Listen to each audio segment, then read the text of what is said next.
O mundo muda rápido. Ideias, comportamentos, tecnologia, poder, cultura. Tudo está conectado. Quem entende os sinais, vê antes. Você está ouvindo Repertório, porque no fim, tudo pode virar repertório. O mundo nunca mudou tão rápido. Todos os dias, novas tendências, novos comportamentos, novas tecnologias, novas formas de viver, consumir e se relacionar. Mas em meio ao excesso de informação, quase ninguém para conectar os pontos. Este episódio questiona algo que está nas nossas mãos e também nas nuvens. O que acontece quando nossas memórias, essas pequenas caixas da vida, viram linguagem pública e cultural? Porque por trás de toda tendência existe um comportamento. Por trás de um feed bem curado, por trás de uma playlist que viraliza, existe uma escolha e uma mensagem. Hoje falamos sobre arquivos pessoais que saíram do privado e se tornaram repertório. O que guardamos, o que mostramos e o que isso comunica sobre quem somos. Eu sou Davi Almeida. Aqui no Repertório, queremos transformar sinais em repertório. Vamos começar perguntando: o que você guarda e por quê? A resposta diz menos sobre objetos e mais sobre identidade. Quem guarda uma foto antiga, um trecho de áudio, uma playlist, está escrevendo uma versão de si. E hoje essa escrita acontece em plataformas que organizam o que lembramos. Então a pergunta é dupla. Quem está curando seu arquivo? Você, o algoritmo ou o mercado? Vamos ao primeiro bloco. Plataformas transformaram lembranças em produto. Pense nas fotos que ganham filtros, nas músicas que viram trilha sonora de momentos, nas notas que se tornam posts em blogs e redes. Esse processo muda o valor da memória, de íntima para simbólica. O que era privado começa a funcionar como sinal social. E aqui entra a dimensão emocional. Quando escolhemos o que postar, há sempre uma intenção emocional por trás. Pertencimento, validação, registro. A curadoria pessoal influencia como nos sentimos sobre o passado. Às vezes, lembrar vira performar. Às vezes, performar vira lembrar. É uma dança complicada entre autenticidade e espetáculo. Exato, e tem o papel do algoritmo. Ele não cria desejos, ele revela padrões. Ao priorizar certos arquivos, ele redefine o que é lembrado coletivamente. Se as plataformas empurram memórias com maior engajamento, algumas narrativas se amplificam e outras desaparecem. Quem aprende a observar sinais, chega antes. Do ponto de vista de mercado, isso vira oportunidade e risco. Marcas e criadores perceberam que nostalgia é um ativo. Elas vendem memórias formatadas, campanhas que simulam infância, produtos que prometem retorno a um tempo mais simples.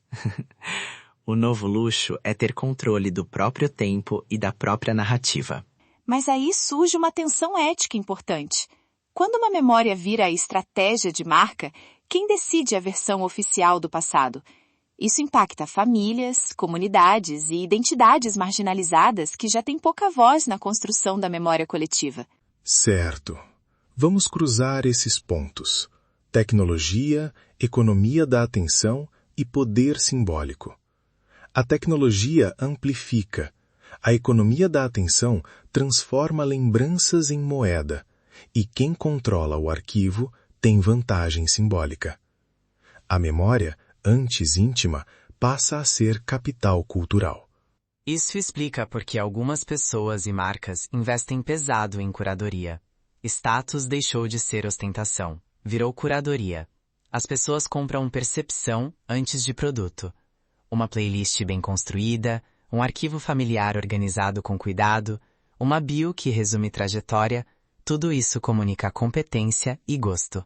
E do lado emocional, existe um custo. A pressão para decorar a própria vida pode aumentar a ansiedade.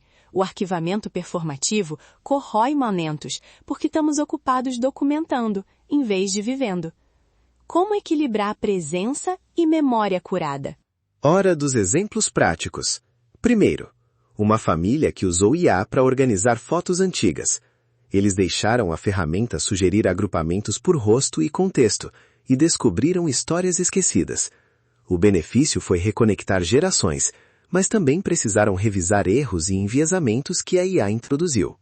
Segundo, um criador que transforma memórias pessoais em conteúdo pago. Ele vende episódios sobre a própria história, curando o passado para um público que busca a identificação. Isso funciona como negócio, mas vira também uma versão editada da vida, pensada para atrair audiência. Terceiro, marcas que fabricam memória. Campanhas que forjam nostalgia com estética precisa, som e narrativa. Consumidor compra não só produto, mas sentimento. É poderoso e, ao mesmo tempo, artificial. Saber isso dá vantagem. Você pode escolher onde investir sua atenção e seu arquivo. Para evitar que a curadoria se torne uma armadilha, algumas ferramentas simples ajudam.